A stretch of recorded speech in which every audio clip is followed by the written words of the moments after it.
Hello बच्चों, कैसे हैं आप। मेरी यही दुआ है फिट रहे, मस्त रहे, पढ़ते रहें, आगे बढ़ते रहें। आज क्लास 12 फिजिक्स के थर्ड चैप्टर के एनसीईआरटी के न्यूमेरिकल करेंगे। न्यूमेरिकल का नंबर है 3.22, मतलब थर्ड चैप्टर का 22 न्यूमेरिकल है। पोटेंशियोमीटर पे बेस्ड न्यूमेरिकल है। मैं इसमें न्यूमेरिकल तो कराऊंगा, साथ में छोटे छोटे पॉइंट बताऊंगा जिसमें अधिकतर बच्चे जब क्वेश्चन कर रहे होते हैं तो उसमें कंफ्यूजन या डाउट क्रिएट करते हैं। देखो, जो 6 पार्ट हैं, एक एक पार्ट की बात करेंगे, उसको फिर सॉल्व करेंगे। अच्छा, इसमें क्या है कि पहले तो क्वेश्चन समझना कहते हैं। एक पोटेंशियोमीटर दे रखा है और उससे बोला है कि एक सेल लगा दिया गया है। अब एक्चुअल में जो डाउट, सबसे पहला डाउट क्या आता है जब पोटेंशियोमीटर की बात करते हैं ना, तो उसमें एक तो सेल या बैटरी लगाई जाती है पोटेंशियोमीटर को वर्क करने के लिए, यानी कि पोटेंशियोमीटर काम कैसे करेगा उसके लिए एक बैटरी या सेल। और अलग से हमें, आपको पता है पोटेंशियोमीटर किस लिए यूज होता है। पोटेंशियोमीटर किसी सेल का ईएमएफ मेजर करने के लिए यूज होता है। तो अब यहां पर 2 सेल की बात आ गई। एक तो सेल लगा होगा पोटेंशियोमीटर को सप्लाई देने के लिए, और एक ऐसा सेल होगा जिसका ईएमएफ आपको फाइंड करना है। ठीक है, एक स्टैंडर्ड सेल भी हो जाता है कि एक स्टैंडर्ड सेल दिया तभी आप एक अननोन सेल का ईएमएफ निकाल पाएंगे। तो इस तरीके से जब बहुत सारे सेल की बात करते हैं तो कंफ्यूजन फिर क्रिएट होता है, कौन सा सेल है ये पोटेंशियोमीटर को सप्लाई दे रहा, वो सेल है या जिसका ईएमएफ निकालना, इस टाइप के डाउट्स आते हैं। तो उसको आप पहले समझें किस तरीके से वो क्लियर होंगे। देखो, सबसे पहली चीज है, आपको सबसे पहले ये देखना है कि सेल की अगर बात कर रहे हैं बैटरी की, तो जो पोटेंशियोमीटर को सप्लाई देगा वो सेल या बैटरी कौन सी है। तो उसके लिए कैसे पता चलेगा, उसके लिए उसकी लैंग्वेज को पकड़ना है। देखो, पोटेंशियोमीटर को काम करने के लिए जो बैटरी या सेल लगाया जाता है उसको ऑक्सिलरी सेल या ऑक्सिलरी बैटरी या ड्राइवर बैटरी कहते हैं। अब ड्राइवर से आप खुद समझो, बस का ड्राइवर होता है ना, अब बस का ड्राइवर बस को चलाएगा। ऐसे ही अगर हम बोलते हैं ये ड्राइवर बैटरी है, तो इसका मतलब वो पोटेंशियोमीटर को काम करने के लिए करंट देगी।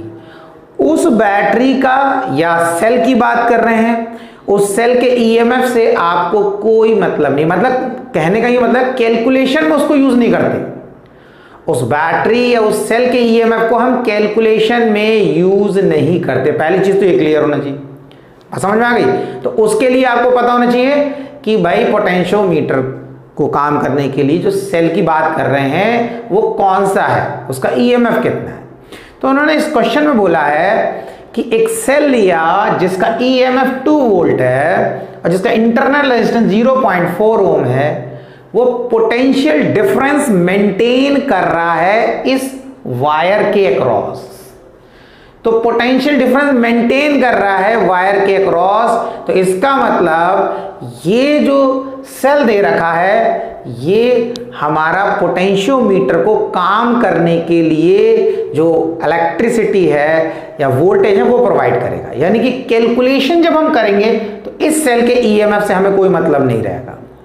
इस सेल के ईएमएफ से मतलब हम इसकी वैल्यू यूज नहीं करेंगे कहीं कैलकुलेशन में। बात समझ में आ रही नहीं आ रही है, ये चीज हो गई। अब क्या हो गया, फिर उन्होंने कहा कि एक और सेल दे रखा है। अब एक और सेल दे रखा है जिसको उन्होंने बोला स्टैंडर्ड सेल, इसको बोला स्टैंडर्ड सेल। वो देखा 1.02 वोल्ट का दे रखा है, ठीक है। और कहा जब ये 1.02 वोल्ट का एक सेल दे रखा और एक रेजिस्टेंस भी लगा रखी है इस सेल के साथ सीरीज में 600 किलो ओम की। इसका क्या पर्पस है उस पर भी डिस्कस करेंगे, क्योंकि एक पार्ट में क्वेश्चन में भी पूछा है इसका रोल, तो उसकी बात करेंगे। और यहां पर एक गैल्वेनोमीटर दे रखा है। तो उन्होंने क्या किया, पहले पार्ट में उन्होंने बोला है कि एक सेल है 1.02 वोल्ट का, जिसको हमने जब सर्किट में लगाया तो जो बैलेंस पॉइंट है उसकी लेंथ मिली 67.3 सेंटीमीटर, ये बैलेंस लेंथ। यानी कि इस सेल को लगाने के बाद जब आपने जॉकी को वायर पर टच करा तो ए पॉइंट से यहां तक की लेंथ कितनी हो गई, इसको मैं ले लेता हूं सी पॉइंट। ए पॉइंट से सी पॉइंट तक की लेंथ कितनी हुई, 67.3 सेंटीमीटर। उस कंडीशन में ये गैल्वेनोमीटर कोई भी डिफ्लेक्शन नहीं देता है, तो वो क्या हो गया, बैलेंस पॉइंट। तो हमारा सी क्या होगा, बैलेंस पॉइंट। तो उन्होंने कहा बैलेंस लेंथ इसमें दे रखा है, फिर उन्होंने कहा इस सेल को निकाल दिया। ये कैसा था, ये स्टैंडर्ड सेल। स्टैंडर्ड का मतलब इसकी वैल्यू हमें पता है, बात समझ में आ रहा है, इसकी वैल्यू हमें पता है। अब दूसरी चीज है, ये जो दे रखा है बात सेल की, तो इसकी भी हमें ये हमें पता है, लेकिन इसके लिए हम स्टैंडर्ड सेल वर्ड यूज नहीं करते, समझ में आया। इसलिए उन्होंने क्वेश्चन में दे रखा है कि ये जो सेल लगाया है ये इस वायर के क्रॉस पोटेंशियल डिफरेंस मेंटेन कर रहा है, बात समझ में आया। अब क्या हो रहा है, उसके बाद उन्होंने इसको निकाल दिया, इसको निकाला, एक दूसरा सेल लगा दिया। अब जो दूसरा सेल लगाया उसका ईएमएफ नहीं पता है, दूसरा सेल लगाया उसका ईएमएफ हमें नहीं पता है, लेकिन जब बैलेंस लेंथ देखा तो एक पॉइंट हमें ऐसा मिला जिस पॉइंट पर गैल्वेनोमीटर कोई भी डिफ्लेक्शन नहीं दे रहा। मान लो फिर दोबारा हमने ऐसे लगाया, ये बैलेंस पॉइंट हमें यहाँ मिल गया, ये हमने हटा दिया, अब हमें बैलेंस पॉइंट कहाँ मिल गया, यहाँ पर, ये डी पॉइंट पे, पहले सी पर था अब डी पर। तो ए से लेकर डी तक की लेंथ कितनी, 82.3 सेंटीमीटर का। अब बताओ वो जो अननोन सेल आपने लगाया उसका ईएमएफ कितना होगा। तो फॉर्मूला आपको पता है, E2 upon E1, E2 upon E1 equals to L2 upon L1। अब एक चीज समझना, इसमें आप चाहो तो ऐसे लिख लो, E1 upon E2 equals to L1 upon L2, ऐसे लिख दो, ऐसे लिख दो, कोई फर्क नहीं पड़ने वाला। हमने E1 को ऊपर लिखा तो L1 को सामने लिख दिया, E2 को नीचे लिखा तो L2 को सामने उसके रख दिया। अब हमने E2 को ऊपर रख देंगे तो उसके आगे L2, E1 नीचे है तो L1 नीचे है, दोनों तरीके से लिख सकते हैं। आपको निकालना E2, तो आपने लिखा E2 equals to L2 divided by L1 into E1। L2 की वैल्यू दे रखा है 82.3 अपॉन L1 की कितना दे रखा है 67.3 इंटू E1 की वैल्यू कितना दे रखा है स्टैंडर्ड सेल की 1.02 E2। अब इसे कैलकुलेट करो, देखो कितना आ रहा है, कैलकुलेट करो, 1.25 वोल्ट ये आ गया।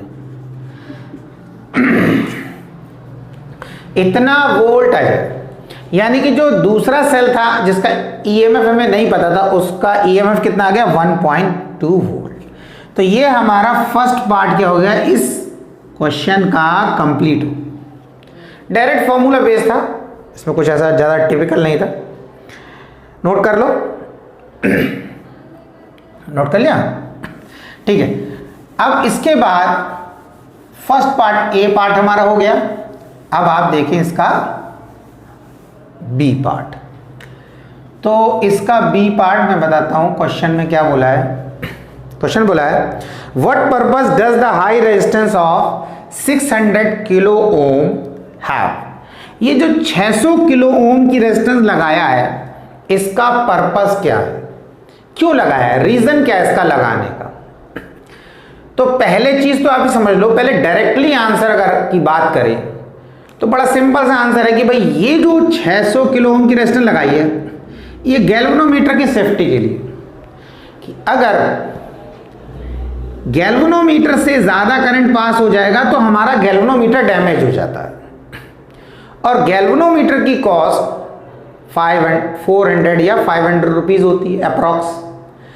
अब अगर रेजिस्टेंस की बात करें उसकी कॉस्ट 1 रुपीज है, तो अगर डैमेज होगा गैल्वेनोमीटर तो हमें नुकसान कितना हो रहा है 400 या 500 रुपीज का, और अगर हम इसको रेजिस्टेंस को लगा दे रहे हैं तो ये हमारी रेजिस्टेंस डैमेज हो जाएगी। अगर ज़्यादा करंट फ्लो कर गया गैल्वेनोमीटर जाएगा बच, तो हमें लॉस होगा 1 रुपीज, तो हमें वो फायदा है। आप ये बोल सकते हैं ये रेजिस्टेंस क्या है, ये हमारे गैल्वेनोमीटर का बॉडी गार्ड है, समझे, बॉडी गार्ड ही हो गया उसका। सलमान खान तो नहीं है लेकिन बॉडी गार्ड है। अब इतना, ये तो हमारा डायरेक्ट आंसर हो गया। अब काम कैसे कर रहा है, कैसे बचा कैसे रहा है, उसको मैं बताता हूँ। जो आप कई जगह बुक्स में जब आंसर पढ़ोगे तो आपको लगेगा उसमें लिखा होगा away from the balance point large current flows through the galvanometer, समझ में आया? तो इस टाइप की इसमें लैंग्वेज लिखी थी, इसलिए जब लार्ज करंट फ्लो करेगा तो गैल्वेनोमीटर विल गेट डैमेज्ड। तो उसको समझना है क्या है। देखो क्या होता है, हमने मान लिया ये हमारा जो है सी पॉइंट जो है हमारा बैलेंस पॉइंट है, ठीक, सी पॉइंट बैलेंस पॉइंट है, और ये हमारा जो है ये हमारा गैल्वेनोमीटर है। गैल्वेनोमीटर में ऐसा एक निडल होती है, ठीक है, ऐसा बॉक्स बना होगा, ऐसा पॉइंट बना होगा इस तरीके का, यहाँ पर 0, यहाँ पर 1, यहाँ पर 2, यहाँ पर 3, इसी तरीके से यहाँ पर 1 2 3, ऐसा प्लस माइनस कुछ नहीं, दोनों तरफ 1 2, राइट हैंड साइड पे होता है, लेफ्ट हैंड साइड।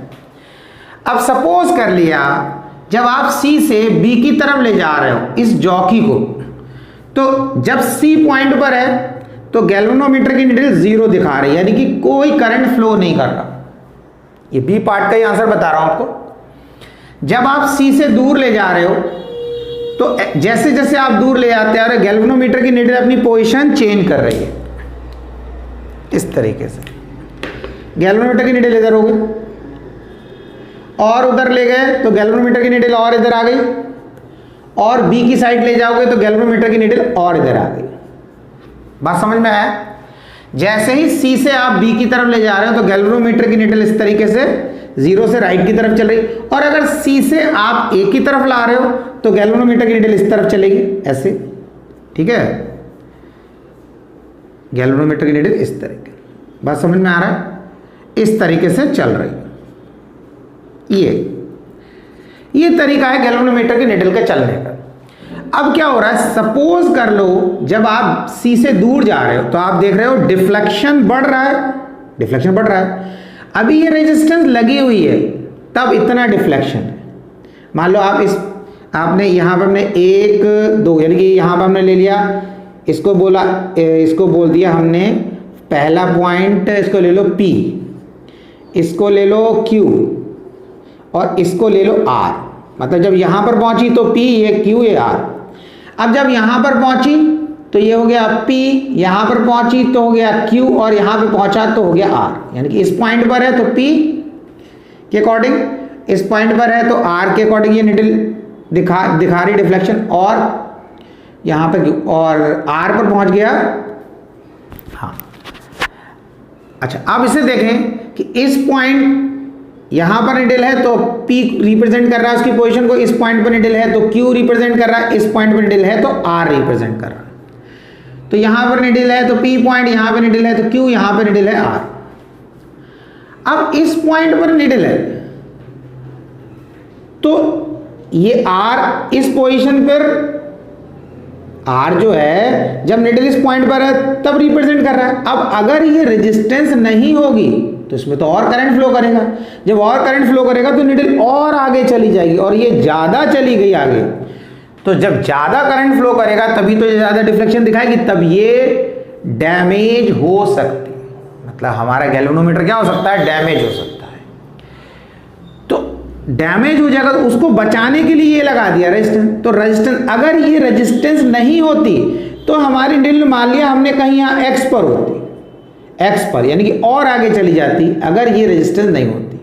जब हमने कहा हम यहाँ पर टच कर रहे हैं जॉकी को, तो अगर ये रेजिस्टेंस नहीं होती तो हमारी नीडल यहाँ होती और उस समय इतना करंट फ्लो कर गया होता कि हमारा गैल्वेनोमीटर खराब हो गया होता।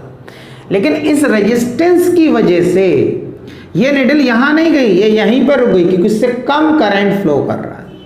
तो जब आप बैलेंस पॉइंट से दूर होगे, बैलेंस पॉइंट से दूर चाहे बी की तरफ जाओ चाहे ए की तरफ जाओ, तो गैल्वेनोमीटर से ज़्यादा करंट फ्लो करता है। तो इसीलिए उस गैल्वेनोमीटर को बचाने के लिए हम इस हाई रेजिस्टेंस को यूज़ करते हैं। और जब आप पास आते जाओगे तो देख रहे हैं डिफ्लेक्शन कम होता जा रहा है।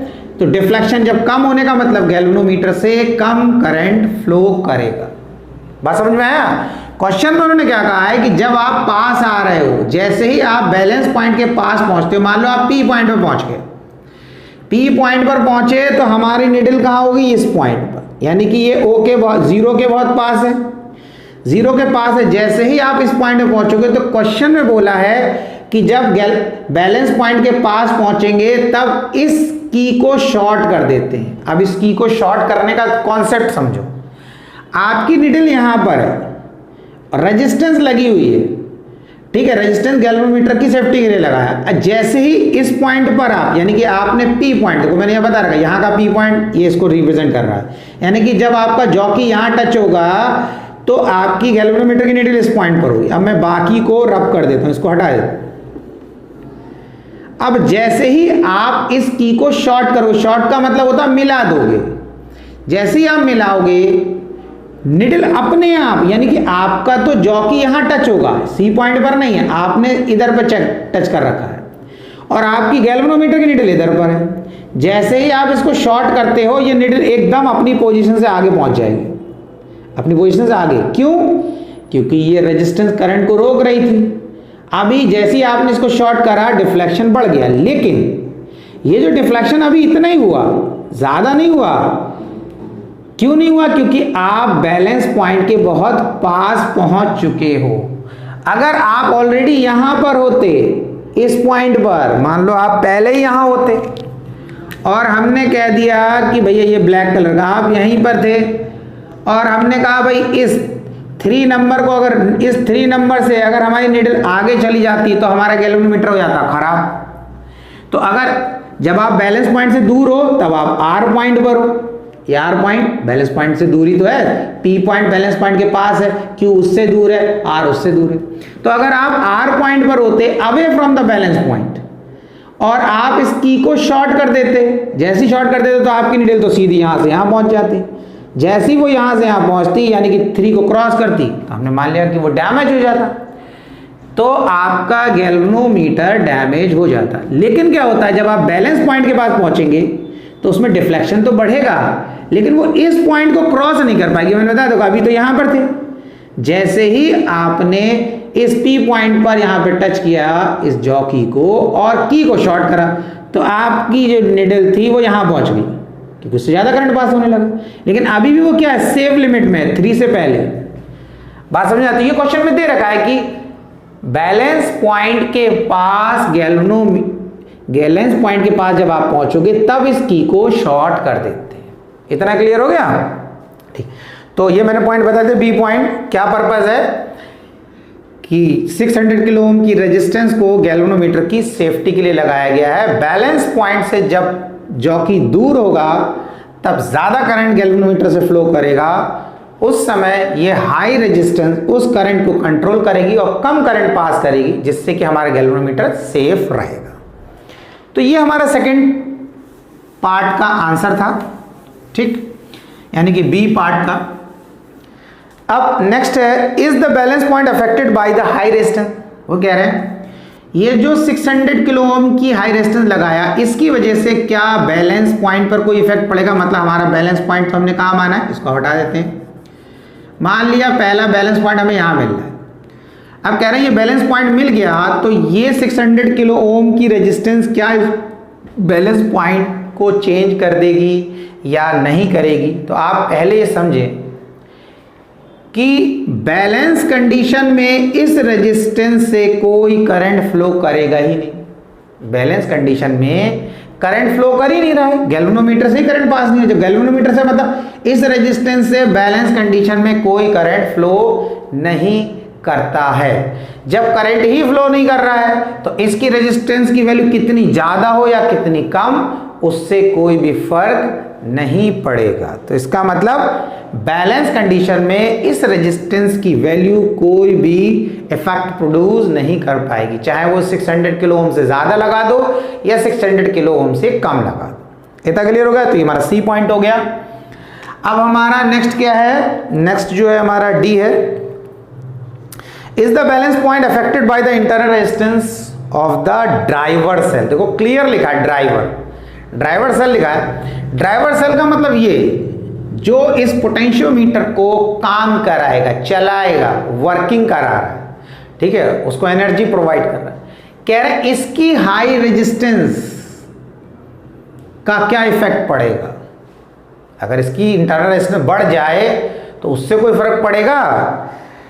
बैलेंस पॉइंट पर बिल्कुल पड़ेगा, बैलेंस पॉइंट पर, ठीक है। ये ध्यान से पॉइंट समझना, इस रेजिस्टेंस यानी कि इस ड्राइवर सेल की अगर इंटरनल रेजिस्टेंस बढ़ गई तो बैलेंस पॉइंट पर उसका इफेक्ट पड़ेगा, बैलेंस पॉइंट शिफ्ट कर जाएगा, बैलेंस पॉइंट शिफ्ट कर जाएगा। उसका रीजन है, उसका रीजन देखो मैं इसको आपको बिल्कुल डिटेल में बताता हूं। जैसे मान लिया हमने ये ए बी हमारा वायर है, ठीक, ए बी आपका ये वायर है और इससे ये आपका लगा है सेल, कौन सा, ड्राइवर सेल।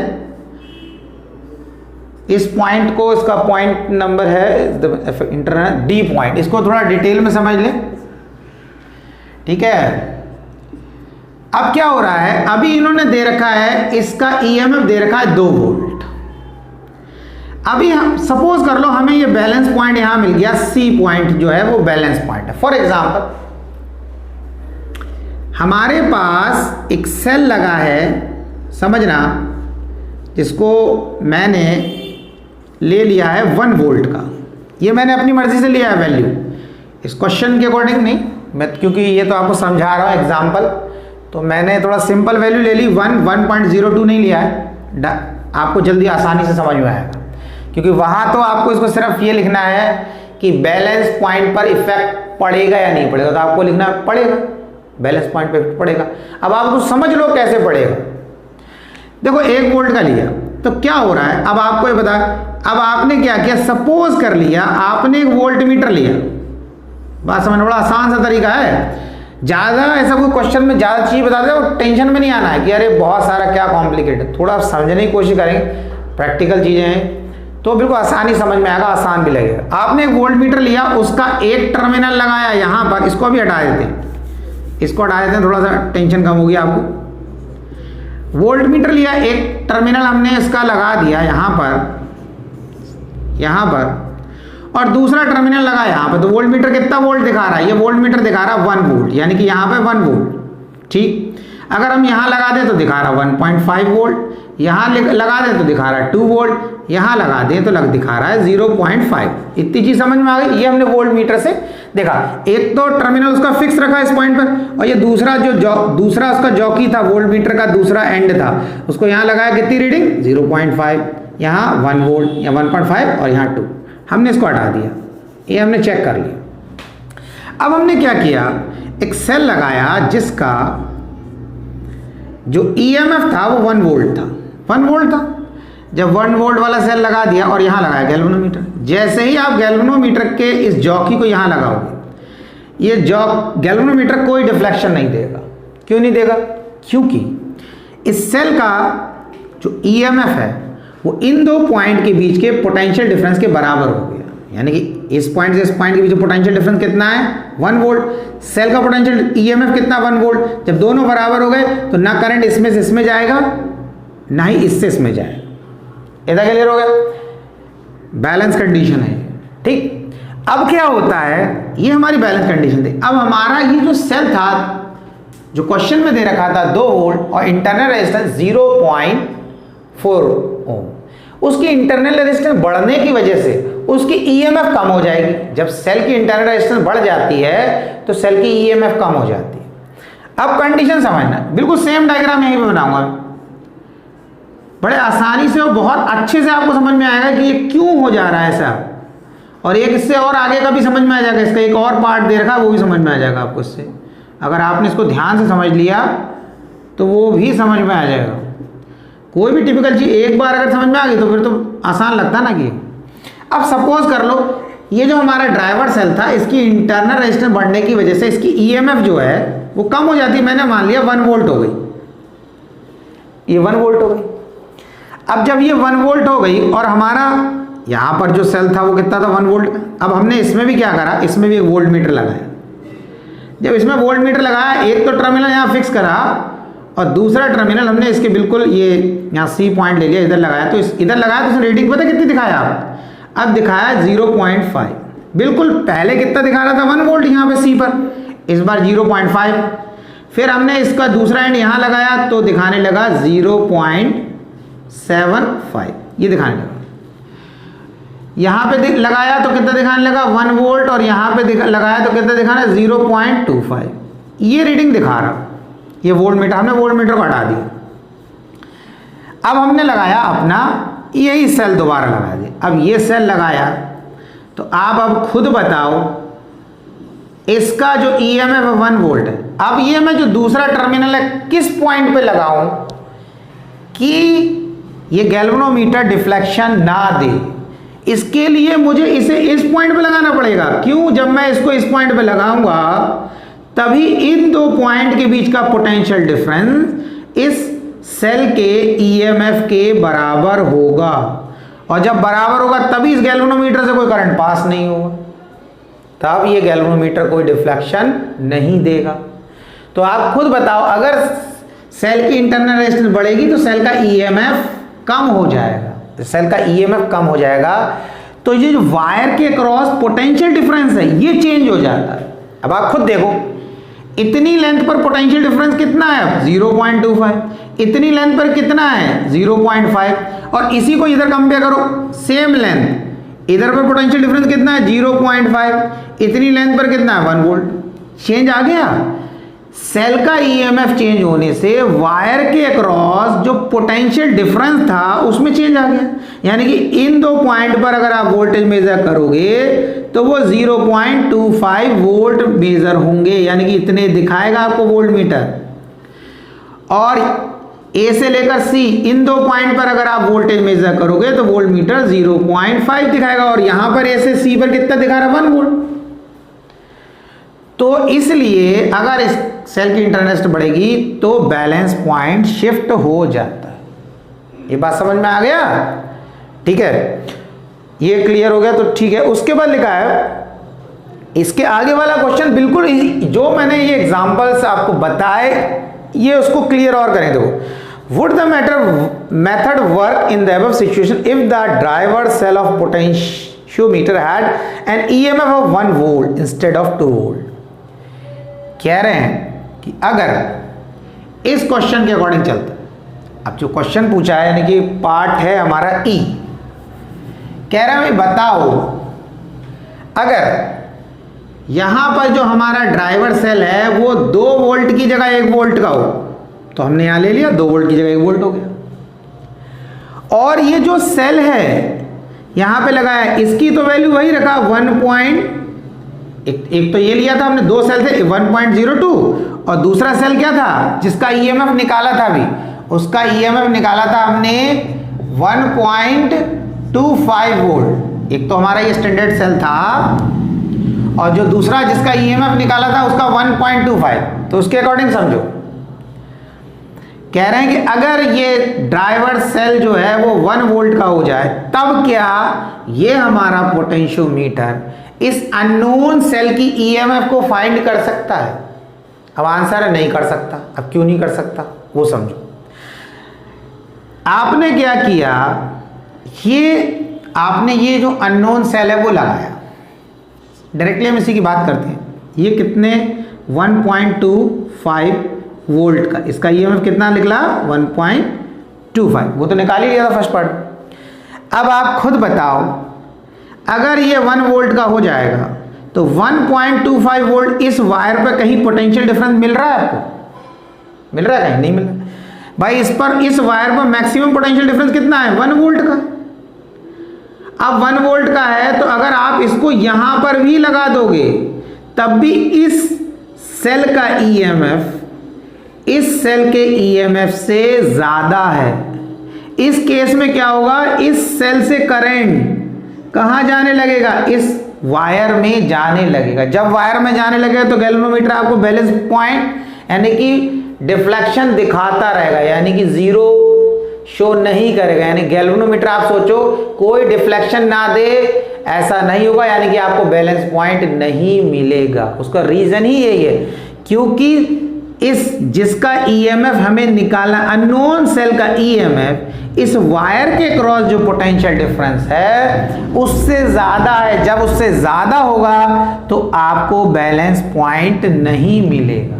देखो क्यों ऐसा होता है। जैसे मैंने यहाँ एग्जांपल बताया आपको कि यहाँ पर क्या है, अगर यहाँ पर हमारा जो सेल लगा है 1.25 जिसका आपने अभी ईएमएफ निकाला, तो इस केस में क्या हो रहा था, इस केस में ये हो रहा था कि जब आपने इसको लगाया, मान लो ये सी पॉइंट को हम हटा दे रहे हैं, ये 1 वोल्ट यहाँ पोटेंशियल डिफरेंस दिख रहा है 1 वोल्ट। अब 1 वोल्ट के थोड़ा आगे कितना मिल जाएगा 1.25, ये 1.25 मिल जाएगा यहाँ पर।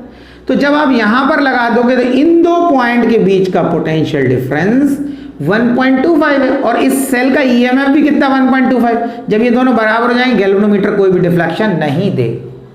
तो यही कंडीशन होती है कि अगर जिस सेल का आपको ईएमएफ मेजर करना है उसकी वैल्यू हमेशा इस ड्राइवर सेल से कम होनी चाहिए, तभी आपको बैलेंस पॉइंट वायर में मिलेगा और तभी आप उसका ईएमएफ निकाल सकते हैं। तो ये हमेशा कंडीशन रहती है कि ड्राइवर सेल का ईएमएफ जिस सेल का आप ईएमएफ निकाल रहे हैं उससे ज्यादा ही होगा। इतना क्लियर हो गया। नेक्स्ट है एफ पॉइंट। एफ है would the circuit work well for determining the extremely small EMF से of the order of few millivolt. ठीक है, if not how will you modify this circuit. वो ये कह रहे हैं कि बताओ ये जो हमारा सिस्टम या हमारा अरेंजमेंट जो है सर्किट है, क्या वो मिली वोल्ट में वोल्टेज को मेजर कर सकता है? मिली वोल्ट में। तो पहली चीज है ये मिली वोल्ट में वोल्टेज करने के लिए बिल्कुल परफेक्ट नहीं है, क्योंकि अगर आप इससे मिली वोल्ट मेजर करेंगे तो ये जो बैलेंस पॉइंट सी पॉइंट मिल रहा था ये ए पॉइंट के बहुत पास मिलेगा। अगर मिलेगा तो ए पॉइंट के बहुत पास, और जब बैलेंस पॉइंट ए पॉइंट के बहुत पास या बी पॉइंट के बहुत पास मिलने लगे उस केस में उस रीडिंग में परसेंटेज एरर आ जाता है और उसकी क्वांटिटी बहुत ज़्यादा हो जाती है। इसीलिए यह अरेंजमेंट हमारे लिए मिली वोल्ट मेजर करने के लिए बिल्कुल सुटेबल नहीं है। ये आप आंसर लिखेंगे इसका। दूसरी चीज है तो उसको कैसे सुटेबल बनाया जाए। इसमें सुटेबल बनाने के लिए क्या करना है, आपको इस ड्राइवर सेल से यहां पर सीरीज में कोई हाई वैल्यू रेजिस्टेंस लगा देनी है, जिससे कि इस वायर के क्रॉस जो पोटेंशियल डिफरेंस है उसकी वैल्यू डिक्रीज हो जाएगी। पोटेंशियल डिफरेंस पर सेंटीमीटर डिक्रीज हो जाएगा, फिर ये मिली वोल्ट मेजर करने के लिए सुटेबल हो जाएगा। तो आपको उस आंसर में क्या लिखना है कि आपको इस ड्राइवर सेल से एक सुटेबल रेजिस्टेंस लगा देनी है ताकि सर्किट में करंट कम हो जाए और ये हमारा सर्किट मिली वोल्ट मेजर करने के लिए सुटेबल हो जाए। इतना क्लियर हो गया। अब देखें आप एनसीईआरटी का 3rd चैप्टर का 23rd क्वेश्चन का नंबर 3.23। डायग्राम आपको दे रखा है, एक रेजिस्टेंस लिखा है R और एक दे रखा है X। R की आपको वैल्यू दे रखा है और ये बताया गया है कि जब R को आपने सर्किट में लगाया, समझना यहाँ पे 2 की लगा रखा है, इसको नंबर बाई नंबर कैसे यूज कर रहे हैं रेजिस्टेंस को। पहले एक बार इस R को लगाया तब X को सर्किट में नहीं लगाया, मतलब यहाँ की निकाल दिया यानी कि अकेली R लगी हुई है। तब बैलेंस पॉइंट मिला 58.3 सेंटीमीटर पर। फिर इस की को निकाल दिया, ये K1 की को हमने मान लिया निकाल दिया और K2 को लगा दिया, यानी कि इस रेजिस्टेंस को सर्किट में लगा दिया। इस रेजिस्टेंस X की वैल्यू हमें नहीं पता है, इसलिए R हमारी स्टैंडर्ड रेजिस्टेंस हो गई जिसकी वैल्यू हमें पता है और X हमारी अननोन हो गई। तब जो बैलेंस पॉइंट मिलता है वो 68.5 सेंटीमीटर पे मिलता है। आप इसको ऐसे भी समझ सकते हो, अगर आपको की के कॉन्सेप्ट से समझ में नहीं आ रहा है तो आप बड़े आसानी से समझो। पहले एक बार इस रेजिस्टेंस को लगाया, R को और X को निकाल दिया, बैलेंस लेंथ ये मिला 58.3 सेंटीमीटर। ए पॉइंट से बैलेंस लेंथ 58.3 सेंटीमीटर, उसके बाद R को निकाल दिया, X को लगा दिया। पहले R को लगाया था, X को निकाल दिया, दोबारा क्या किया, X को लगाया, R को निकाल दिया, तब बैलेंस लेंथ ये मिल गया। अब आपसे इस X की वैल्यू पूछा है तो आप समझना, जब किसी सेल के अक्रॉस, सेल के पैरेलल में कोई रेजिस्टेंस लगा देते हैं तो हम सेल के ईएमएफ की बात नहीं करते, फिर हम सेल के पोटेंशियल डिफरेंस की बात करने लगते हैं। आपने जो पोटेंशियोमीटर वाला डेरिवेशन किया होगा, मैंने कराया इसमें कि जब सेल की इंटरनल रेजिस्टेंस फाइंड करना होता उस डेरिवेशन को आप देखें तो उससे आपको उसकी डिटेल मिलेगी कि जब किसी सेल के साथ हम कोई रेजिस्टेंस लगा देते हैं, इस तरीके से हमने सेल लगाया, आप सेल के वोल्टेज मेजर कर रहे हैं, ये वोल्ट मीटर लगा दिया, तो अभी वोल्ट मीटर ने दिखाया आपको फॉर एग्जांपल 10 वोल्ट, तो हमने कहा this is the EMF of the cell. लेकिन अगर आपने इस सेल के इधर पर, ये हटा देते हैं, कोई रेजिस्टेंस लगा दिया, अब क्या होगा, अब अभी पहले आपको 10 वोल्ट दिखा रहा था, अब आपको 10 नहीं दिखाएगा, अब आपको जो भी वोल्टेज दिखाएगा वो लेस देन 10 वोल्ट दिखाएगा। क्यों? क्योंकि अब इसका करंट इधर तो जाएगा, साथ में रेजिस्टेंस में भी जाएगा। अब जो ये रीडिंग दिखाएगा वोल्ट मीटर, वो हम कहलाएगी सेल का पोटेंशियल डिफरेंस। तो यहां पर क्या है, जब आपने इस रेजिस्टेंस को इस सेल के साथ कनेक्ट कर दिया बिल्कुल इसी तरीके से, तो अब हम सेल के ईएमएफ की बात नहीं करेंगे। बात समझ में आ रहा है? सेल के ईएमएफ की बात नहीं करेंगे, हम बोलेंगे पोटेंशियल डिफरेंस। तो पोटेंशियल डिफरेंस जब हमने इस रेजिस्टेंस को लगाया तो हम बोल सकते हैं पहले केस में V1 जो हो गया IR के बराबर हो गया, यानी कि इस रेजिस्टेंस के क्रॉस या इस सेल के क्रॉस जो पोटेंशियल डिफरेंस हो गया वो V = IR, क्योंकि अगर ऐसे करके लगा दिया आपने, आप इधर डायग्राम समझे, ये पोजीशन हो गई। तो अब इस सेल के अक्रॉस पोटेंशियल डिफरेंस की बात करो या इस रेजिस्टेंस के अक्रॉस पोटेंशियल डिफरेंस की बात करेंगे, बात तो एक ही फॉर्मूला लगेगा। ये पहला हमने बना लिया। फिर हमने क्या करा, जब आपने R को निकाल दिया, X को लगा दिया, तब क्या हो रहा है, तब जो पोटेंशियल डिफरेंस मिलेगा वो हो जाएगा हमारा I x के बराबर। अब दोनों को डिवाइड कर दे तो क्या हो गया, V1/V2 = IR upon IX। I से I कैंसिल हो गया, V1/V2 = R/X, ये आ गया। इतना समझ में आ गया? ठीक। अब उसके बाद क्या करना है, एक फॉर्मूला है V1/V2 = L1/L2, ये है फॉर्मूला। V1/V2 = L1/L2। अब ये कैसे आया वो भी मैं बताऊंगा, पहले तो आप समझ लें। तो यहाँ V1/V2 R/X है, यहाँ V1/V2 L1/L2 के बराबर, तो दोनों, ये फर्स्ट इक्वेशन, इसको सेकंड कंपेयर करते हैं, तो कंपेयर करने पे क्या आ जाएगा, हमारा आ जाएगा R/X = L1/L2। Comparing equation first and second.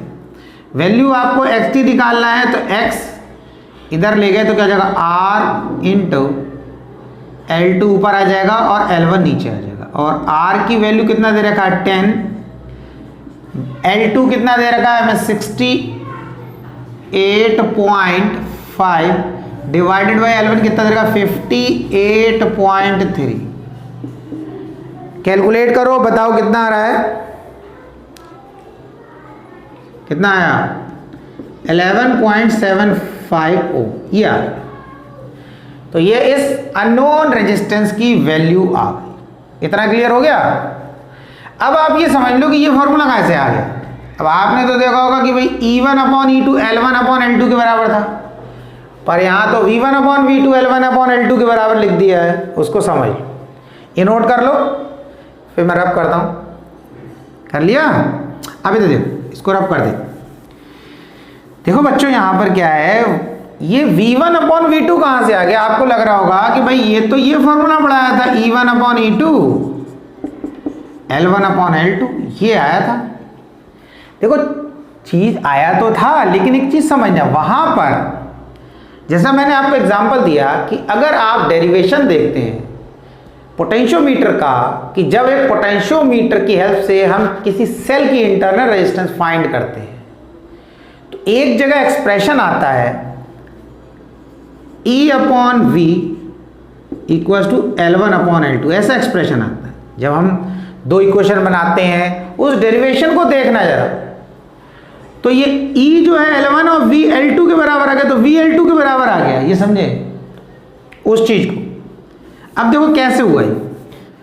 अब आप इसे देखें कि जब आपने इस R रेजिस्टेंस को लगा दिया, X को निकाल दिया, J पॉइंट ऐसा मिला जहां पर गैल्वेनोमीटर कोई डिफ्लेक्शन नहीं दे रहा है, तो हम बोल सकते हैं इस सेल के अक्रॉस जो पोटेंशियल डिफरेंस है वो ए जे पॉइंट के पोटेंशियल डिफरेंस के बराबर है, वी ए जे, यानी कि इन दो पॉइंट के पोटेंशियल डिफरेंस के बराबर है, इसीलिए ये गैल्वेनोमीटर कोई डिफ्लेक्शन नहीं दे रहा। और वी ए जे जो होता है वो होता है के एल वन के बराबर, यानी कि इन दो पॉइंट का पोटेंशियल डिफरेंस जो है वो के इंटू इन दो पॉइंट की लेंथ के बराबर होगा। अब के एल वन हो गया। अब इन दोनों को देखो, इसका राइट हैंड साइड इसका लेफ्ट हैंड साइड बराबर, तो हम क्या लिखेंगे, वी वन इक्वल टू के एल वन, ये आ गया। अब आपने क्या करा, आर को निकाल दिया, एक्स को लगा दिया। जब एक्स को लगाया अब बैलेंस पॉइंट कहाँ मिला, अब आपको यहां मिला बैलेंस पॉइंट। ये पॉइंट है हमारा जे डैश और इसकी लेंथ है L2। तो हमने लिखा V2 जो है सेल के क्रॉस पोटेंशियल डिफरेंस वो बराबर है वी ए जे डैश के बराबर। अब हमारा V2 इक्वल टू कितना हो गया, वी ए जे डैश के बराबर हो गया। तो अभी देखो, अब वी ए जे डैश किसके बराबर हो गया, के L2 के बराबर। तो हम लिख सकते हैं V2 इक्वल टू के L2 हो गया। तो अब हम फॉर्मूला लिखेंगे V1 upon V2 equal to के L1 अपॉन K2, यानी कि हमने क्या करा, हमने इन दोनों को डिवाइड कर दिया, इसको इससे डिवाइड कर दिया। तो हमारा K से K कैंसिल, क्या आ गया, V1 upon V2 equal to L1 upon L2। बात समझ में आ गया, ये आ गया। तो वही हमने यहां पर यूज कर लिया। क्लियर हो गया, तो नोट कर लो आप। अब देखें एनसीईआरटी के थर्ड चैप्टर का लास्ट न्यूमेरिकल नंबर है 3.24, 24 न्यूमेरिकल है। पोटेंशियोमीटर दे रखा है, ये पोटेंशियोमीटर का ड्राइवर सेल है। यहां पर इन्होंने एक सेल और लगा रखा है और इस सेल की आपको इंटरनल रेजिस्टेंस फाइंड करनी है। इस सेल की इंटरनल रेजिस्टेंस फाइंड करनी है और इस सेल का ईएमएफ दे रखा है 1.5 वोल्ट। इस सेल की ईएमएफ फाइंड करनी, तो उन्होंने पहले क्या किया, पहले ये जो रेजिस्टेंस एक लगा रखी है इसको निकाल दिया, मतलब हम इसको ऐसे मान लें कि ये हटा दिया, इसको हमने बिल्कुल हटा दिया।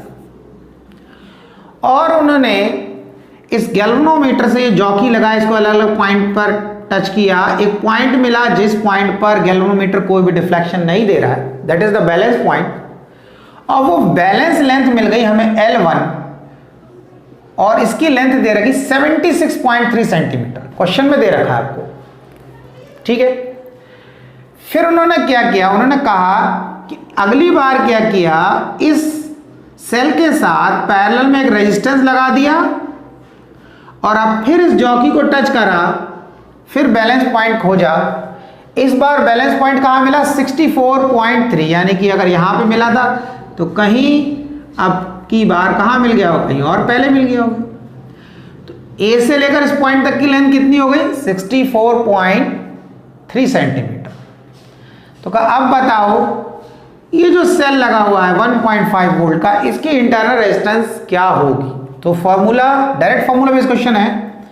इंटरनल रेजिस्टेंस को स्मॉल r से रिप्रेजेंट करते हैं, L1 minus L2 divided by L2 into R, ये फॉर्मूला है। और ये R, इस R की वैल्यू की बात कर रहे हैं जो कि हमारी 9.5 ओम है। L1 लेंथ 76.3 माइनस L2 दे रखा है 64.3 डिवाइडेड बाई L2, फिर इसी को लिखना 64.3 इंटू 9.5, इसको माइनस कर लेंगे तो ये आ जाएगा हमारा 11.5 इंटू 9.5 डिवाइडेड बाई 64.3। इसको सॉल्व करके आ जाएगी आपकी वैल्यू जो हमारी इंटरनल रेजिस्टेंस है 1.7 ओम। तो ये आपने देखा है डायरेक्ट फॉर्मूला बेस्ड क्वेश्चन था, पोटेंशियोमीटर पर बेस्ड फॉर्मूला याद रखना है। तो इस चैप्टर के न्यूमेरिकल कंप्लीट हो गए। प्रैक्टिस करें न्यूमेरिकल्स की, क्योंकि न्यूमेरिकल प्रैक्टिस बेस्ड ही रहते हैं। अगर आप प्रैक्टिस नहीं करेंगे, लिख कर प्रैक्टिस करें तो वो ज़्यादा दिमाग में रिटेन रहेंगे, वरना जैसे देख लिया, पढ़ लिया, समझ में आ गया स्टेप तो भूल जाते हैं बच्चे बाद में। उसको लिख कर आप प्रैक्टिस करें अच्छे से। ओके।